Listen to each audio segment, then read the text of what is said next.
교회란 무엇일까요? 여러분들은 교회를 어떻게 정의하시겠습니까? 국어사전에 보면 이렇게 정의합니다. 예수 그리스도를 주로 고백하고 따르는 신자들의 공동체 혹은 장소. 일반적이고 보편적인 정의입니다. 그러나 성경에 나오는 교회라고 하는 의미를 가진 단어를 보면 그 느낌이 조금 다릅니다.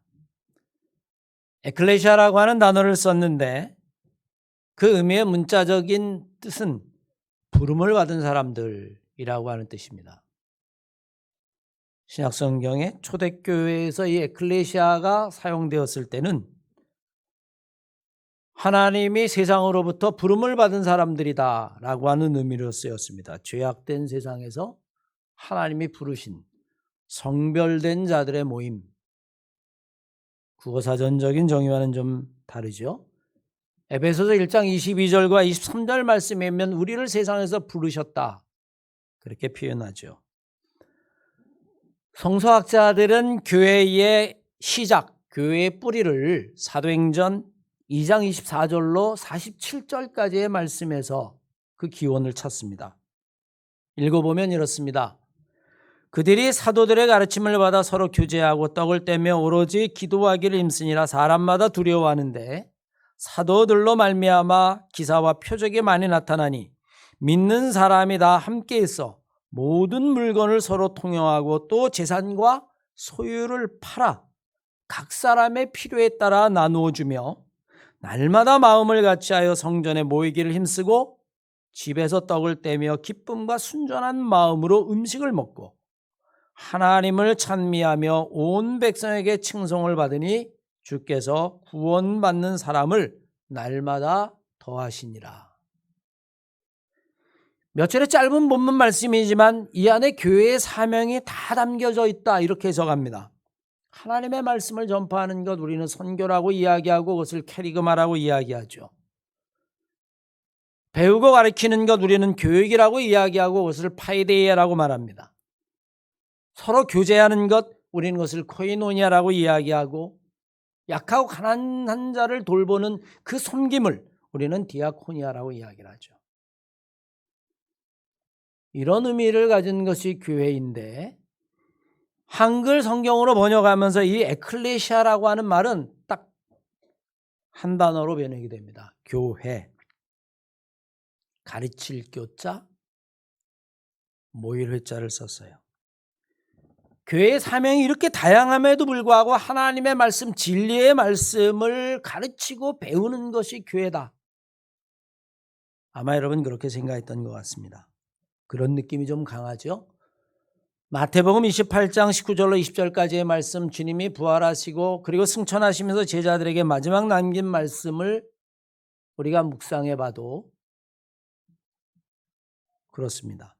그러면 너희는 가서 모든 민족으로 제자를 삼아 아버지, 아들과 성령의 이름으로 세례를 베풀고 내가 너희에게 분부한 모든 것을 가르쳐 그것을 지키게 하라. 볼지어다 내가 세상 끝날까지 항상 너희와 함께 있을 것이다. 내가 너희에게 분부한 것을 가르쳐서 지키도록 해라. 그들에게 그것을 배우도록 하라고 하는 이야기죠. 오늘 본문 말씀도 마땅히 행할 바를 가리키라. 22장 6절 한 절의 말씀이지만 마땅히 행할 바를 아이들에게 가르치라. 그리하면 늙어서도 그것을 떠나지 아니할 것이다. 가르친다라고 하는 것, 배운다라고 이야기하는 것, 그것은 평생에 자기 삶의 가치가 되고 그리고 삶에 자기의 존재를 형성하는 아주 중요한 것이 되기 때문입니다. 인류에게 가르침과 배움이라고 하는 것이 없었다면 오늘의 문명을 이루지 못했을 겁니다. 인간은요, 동물과 다른 점이 있다면 가르치고 배우고 그것을 이어가고 그것을 통해서 더 나은 진보를 만들어 간다는 겁니다. 배움이라고 하는 것, 학습이라는 것이 없었다면 인간은 그저 동물과 다름이 없었을 겁니다. 1758년 현대 분리학의 아버지라고 불리는 스웨덴의 식물학자 린네가 세상에 있는 모든 종을 분류하면서 인간에게 붙인 종의 이름이 있어요. 여러분이 너무나 잘 아는 호모 사피엔스라는 종의 이름을 붙였습니다. 인간을 의미하는데 라틴어의 본래 의미는 지혜가 있는 사람이란 뜻입니다. 생각할 줄 알 뿐만이 아니라 지혜가 있다라고 하는 것은 배운다는 것이고 또 가르친다는 것이고 그것을 끊임없이 이어간다는 거죠. 문제는 인간이 좋은 것만 배우는 것은 아니라는 겁니다. 나쁜 것도 배워요. 좋은 가르침을 받으면 선한 길로 가겠지만 나쁜 가르침을 받으면 악의 길로 빠집니다. 요즘 종종 문제가 되고 있는 여러분 촉법소년이라는 것. 아이들은 순수하다라고 하는 전제하에 만 14세 처벌을 받지 않아요. 근데 그걸 악용합니다. 심지어는 경찰을 조롱해요. 나는 잡혀가도 그냥 나와요. 나는 촉법소년이 아니에요. 나는 벌 안 받아요. 그리고 경찰서 앞에서 경찰들을 조롱합니다. 못된 것을 배운 거죠. 나쁜 것을 배운 겁니다.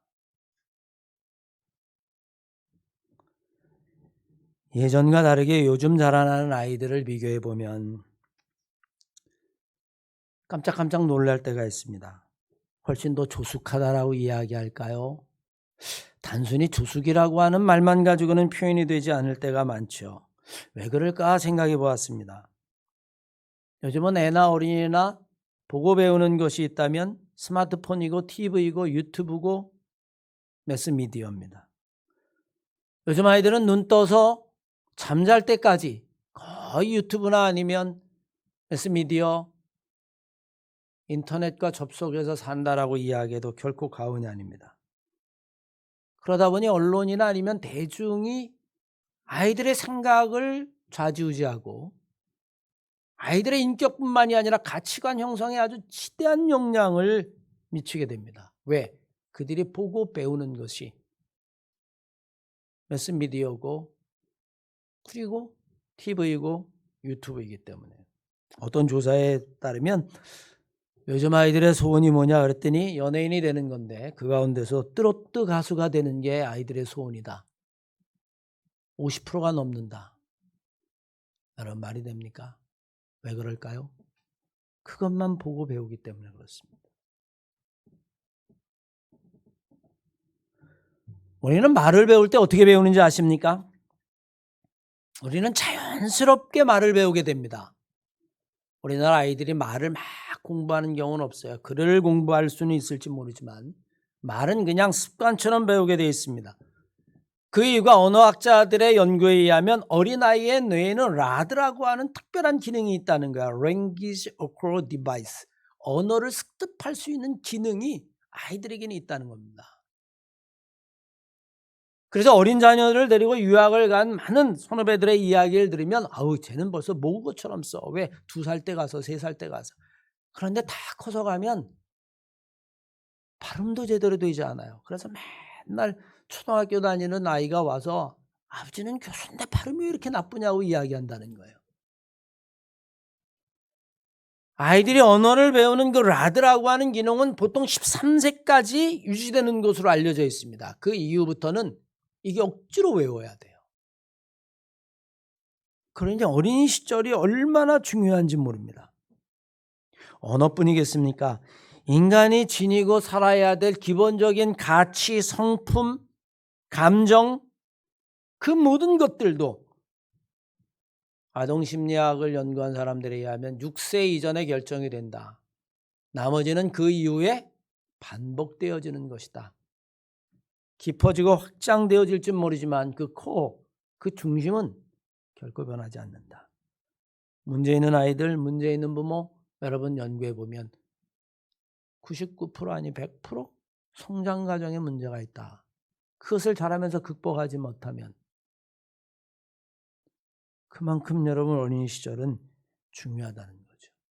이미 우리들의 속담에 3살적 버릇이 80까지 간다라고 하는 이야기가 있습니다. 어린 시절이 그만큼 중요하다라고 하는 것이고, 우리는 정말 믿음으로 자녀들을 잘 길러야 하는 것, 그것은 세상의 어떤 투자보다도, 재테크를 해서 재산을 늘리는 것, 주식을 투자해서 자기의 소유를 늘리는 것, 그거보다 더 중요한 것, 자녀를 제대로 가르치는 것, 자녀를 위해서 바르게 투자하는 것, 그것이야말로 인생의 가장 중요한 투자이기도 하고 가장 중요한 교훈이기도 하죠. 오늘 성경은 우리들에게 이렇게 이야기합니다. 어린아이에게 마땅히 행할 바를 가르치라. 그리하면 그가 평생을 살면서도 그것을 떠나지 아니할 것이다. 우린 여러분 무엇을 가르쳐야 할까요? 특별히 오늘 이제 헌신 예배를 드리는 우리 교사들, 그리고 우리 모든 성도들이 다 자녀가 있고 손자가 있고 손녀가 있다면 내가 정말 무엇을 가르칠까? 마땅히 가르쳐야 할 것이 무엇인가? 그것을 다시 한번 마음에 새기고 여러분들이 참된 하나님의 말씀 진리를 가지고 자녀들과 그리고 후학들을 양육할 수 있는 그런 교회, 그런 가정, 그런 부모가 되시기를 주의 이름으로 간절히 축원합니다. 먼저 참 사랑을 가르쳐야만 합니다. 너무나 당연한 이야기 아닙니까? 그런데 여러분 이게 쉽지가 않아요. 오늘날 살아가는 우리는 나를 제외한 모든 사람들을 다 경쟁의 대상으로 보게 합니다. 특별히 여러분 학교 교육이 그렇습니다. 들어가자마자 시험 보죠. 시험 보면 어떻게 합니까? 우열반을 가르거나 1등부터 여러분 꼴찌까지 성적이 쫙 나와요. 1등을 하면 보상이 주어지는 것이고 좋은 대학을 가는 것이고 좋은 직장을 갖는 것이고 남들보다 빨리 외우고 그 외운 것을 잘 활용하면 어쩌면 우리는 어려서부터 배우는 것이 하나 있다면 남보다 앞서는 건 남을 이기는 것을 배우는지도 모릅니다. 사실 그 본질을 들어가 보면 이기는 법을 배우는 것이고 성공하는 법을 배우는 것입니다. 우리가 사는 사회가 무한 경쟁인 이유가 여기에 있습니다. 그러면 여러분 교회에서도 그것을 가르쳐야 할까요? 그건 학교에서 배우는 것만으로도 충분하지 않을까요? 정말로 학교에서 가르치는 것이 있다면 그것은 이기는 법을 가르치는 것이 아니라 사랑하는 법을 가르쳐야 한다고 하는 이야기입니다. 사랑하는 법. 사실 사랑이라고 하는 것을 한마디로 정의한다는 것은 결코 쉽지가 않습니다. 그건 말로 정의할 수 있는 것이 아니기 때문에 그렇습니다. 그런데 우리는 분명 느껴요. 사랑을 말로 정의할 수는 없지만 우리는 그 사람의 태도, 그 사람이 가지고 있는 가치관, 그 사람이 하는 행동, 그 사람이 다른 사람을 대하는 태도와 자세를 보면 우리는 금방 느낄 수 있습니다. 저 사람의 말투, 야, 너무 사람을 무시한다. 저게 어디 사람을 사랑하는 마음이냐. 저 사람의 눈빛, 저 눈빛이 저게 멸시하는 눈빛이 저게 어디 사랑하는 배려의 눈빛이냐. 저 말투 봐라. 우린 여러분 눈짓 하나, 말투 하나, 손짓 하나만 가지고도 우리는 사랑을 느끼게 됩니다. 말로 정의할 수 있는 것은 아니지만 우리는 몸으로 그리고 영으로 사랑을 느끼게 되어집니다. 그런 의미에서 사랑이 뭐냐라고 이야기한다면 사랑은 진정한 의미에서의 참된 소통이라고 말씀드릴 수도 있을 것 같아요. 작은 부분의 정의일지 모르지만 막힘이 있다면, 가리고 숨기는 것이 있다면 어쩌면 여러분 그것은 사랑이 아닐지 모릅니다. 주님이 이 땅에 왜 오셨어요? 빌립보서 2장 말씀에 보면 하나님과 우리 사이에 막힌 담을 헐기 위해서 오셨다. 에베소 말씀도 똑같아요. 하나님과 우리 사이에 막힌 담을 허시고 평화의 중재자로 오시고 화해자로 오시고 하나님과 우리 사이에 끊어진 사랑을 회복시키기 위해서 오셨다. 성경은 분명히 이야기합니다. 오늘날 세상의 사람들은 여러분 다 자기 안에 갇혀 있습니다. 진정한 의미의 소통이라고 이야기할 수 있을까요? 지하철을 타고 어떨 때 바라보면 여러분들도 느끼셨을 겁니다. 99.9%가 30cm 안에 있는 스마트폰만 바라보고 있어요. 참 안타깝지만 여러분 현실이에요. 지하철 타보십시오. 낯선 사람과 이야기한다는 것도 어색하고 가만히 있기도 그러고 그러니까 무엇을 보는지 모르지만 여러분 끊임없이 30cm 앞에 있는 핸드폰을 들여다봅니다. 그게 현대인의 소통의 방법이에요. 어쩌면 우리는 점점 사랑하는 법을 잃어버리는지도 모릅니다. 참 사랑이라고 하는 건 내가 사랑하는 대상을 기쁘게 만드는 것이고 거기에는 희생이 따르는 것이고 거기에는 배려가 따르는 것이고 거기에는 정성이 있어야 되는 것인데 그래서 내가 부모에게 사랑을 받아 여기까지 왔는데 우리는 살면서 현대인들은 점점 사랑하는 법을 잃어버려요. 사랑하는 법을 잃어버리면 딱 하나 배우는 것이 있습니다. 이기는 법입니다. 내가 어떻게 저것을 이길까? 우리는 여러분 아이에게 마땅히 행할 것을 가르치라라고 이야기할 때에 마땅히 행할 것은 다름이 아니라 사랑하며 살아가는 법입니다.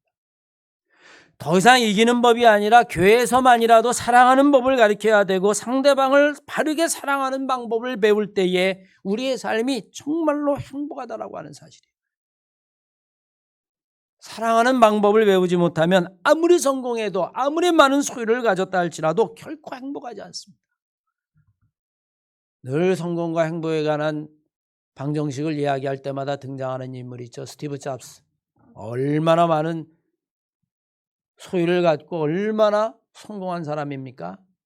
그는 50대의 젊은 나이에 췌장암으로 죽으면서 자기의 병실에서 쓴 마지막 유언과도 같은 편지가 있어요. 그 편지의 내용을 여러분 읽어보십시오. 여러분 인터넷에서 찾을 수 있습니다. 핵심은 그거예요.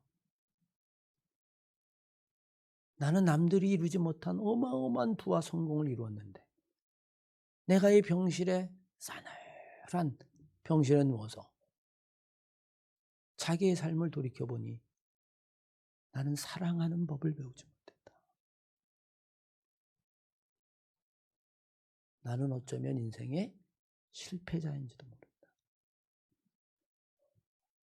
사랑하지 않는다면 어디에 행복이 있을까요? 축구의 황제 펠레라고 하는 축구 선수가 얼마 전에 세상을 떠났어요. 그를 축구의 황제로 부르는 이유가 있습니다. 17살인가의 월드컵에 참석해서 첫 골을 넣었죠. 지금도 그만한 인물이 없다라고 이야기하고 3번의 월드컵을 우승한 것으로 알려져 있죠. 그가 마지막 죽으면서 인류에게 남긴 유언과 같은 이야기가 있습니다. Love, love, love forever. 여러분 사랑하십시오. 사랑하십시오. 죽도록 사랑하십시오. 영원히 사랑하십시오. 그 이야기는 오늘 살아가는 우리들이 성공과 이기는 데는 집착하는데 정말 사랑하는 법을 잃어버리고 있다는 거예요. 그러니 행복하지 않은 겁니다. 인간이 행복할 땐요, 참 사랑을 주고받을 때예요.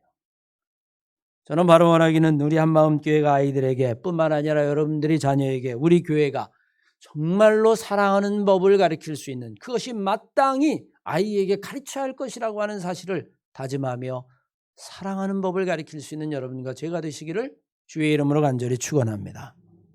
한 걸음 더 나아가서 우리는 하나님의 말씀을 가르쳐야만 합니다. 하나님의 말씀은 처세술이 아닙니다. 그것은 영혼을 위한 말씀입니다. 요즘의 책들을 보십시오. 어떻게 하면 남의 심리를 잘 들여다보는가? 이 심리를 이용해서 우리가 어떻게 남을 설득할 수 있는가? 어떻게 하면 우리는 성공할 수 있는가? 대부분입니다. 우리는 그것을 인간관계를 경영한다라고 표현합니다. 인간관계도 사랑으로 보는 것이 아니라 경영의 관계로 보는 것입니다. 인간 경영이라고 이야기할까요? 그래야 성공할 수 있다라고 이야기하고 사람들은 거기에 집중합니다. 심지어는 여러분 교회도 경영이라고 말을 쓰죠. 교회가 마치 기업체가 된 것처럼 느껴집니다. 그러나 여러분 생각해 보십시오. 누군가가 나를 경영하고 있다고 생각하면 여러분 기분 좋으시겠어요? 내가 우리 교인들을 경영하고 있다 생각하면 여러분 기분 좋으십니까?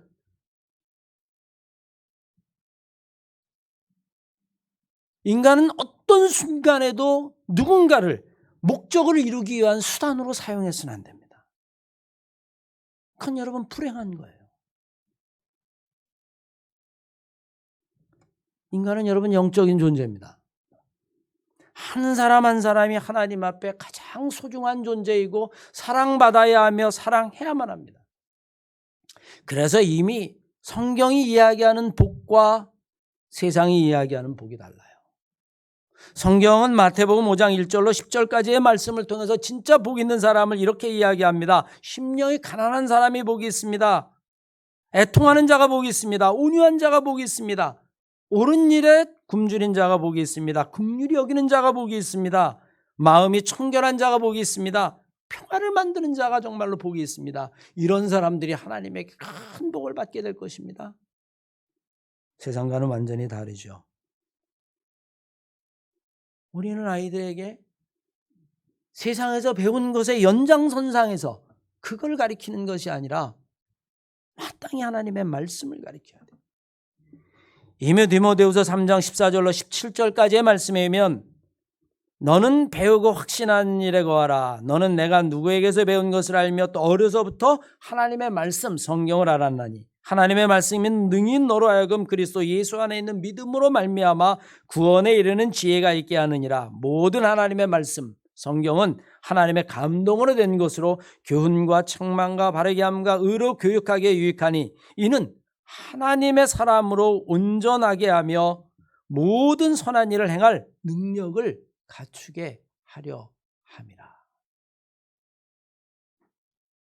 이미 성경 안에 담겨져 있는 그 가치와 윤리들,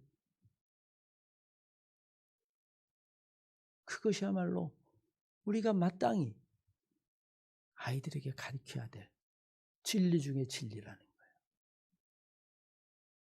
교회는 하나님의 말씀을 가르치는 것입니다. 오늘 하나님 앞에 헌신 예배를 드리는 우리 교사들이 어떤 경우라도 우리가 하나님의 말씀을 가르치고 그리고 사랑하는 법을 가르쳐야 한다라고 하는 것을 잊지 않았으면 좋겠습니다. 이제 여러분 가르치는 내용 못지아니하게 끝으로 누구에게 배우냐 하는 것이 중요합니다. 누구에게 배울 것이냐. 마태복음 11장 28절로 30절까지의 말씀에 보면 주님이 이렇게 말씀하셨어요. 수고하고 무거운 짐진 자들아 다 내게로 오라. 내가 너희를 쉬게 하리라. 나는 마음이 온유하고 겸손하니 나의 멍에를 메고 내게 배우라. 그리하면 너희의 마음이 쉼을 얻으리라. 내게 와서 배우라고 말씀하십니다. 우리가 배워야 할 것이 있다면 그것은 다름이 아니라 주님에게 배워야 한다라고 하는 이야기입니다. 우리는 가르치는 사람을 선생이라고 이야기하죠. 그리고 배우는 사람을 학생이라고 이야기합니다. 신약 성경에 보면 선생님이라고 하는 선생이라고 하는 이야기가 총 62번이 등장하게 되어집니다. 주로 사람들이 주님을 부릴 때에 그렇게 불렀어요. 라삐어라고 하는 이 라삐라고 하는 단어를 선생이나 주로 바꿀 수 있습니다. 주님이 알고 계셨기 때문에 요한복음 13장 13절 이하의 말씀에 보면 이렇게 말씀하십니다. 너희가 나를 선생이라 또는 주라고 하니 너희의 말이 옳다. 그러하다. 나는 선생이고 나는 주다.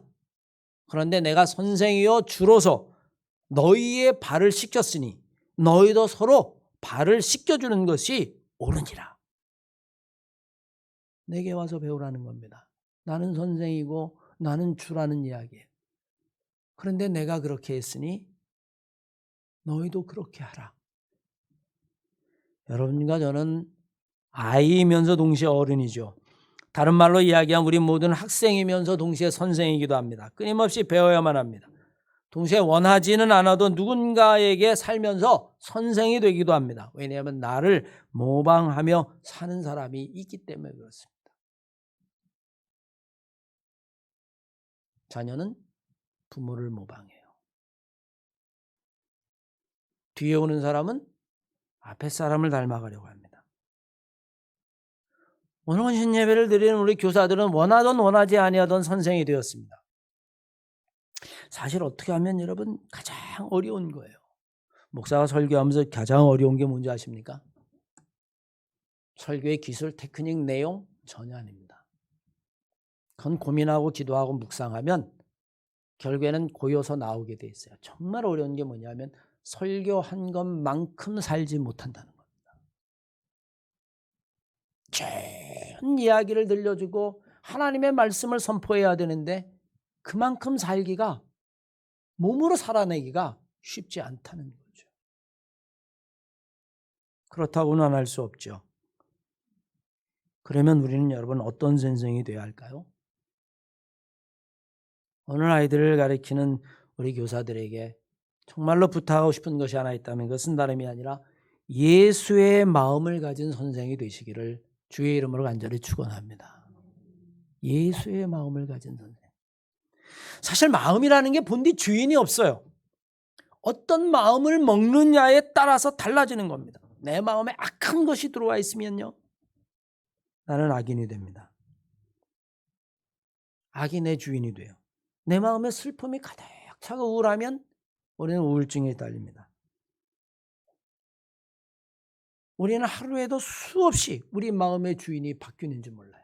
기쁘기도 했다, 절망하기도 했다, 뭐 때로는 교만하기도 했다, 때로는 겸손하기도 했다, 우쭐대기도 했다가 마음이 여러분 뭔지 주인이 없어요.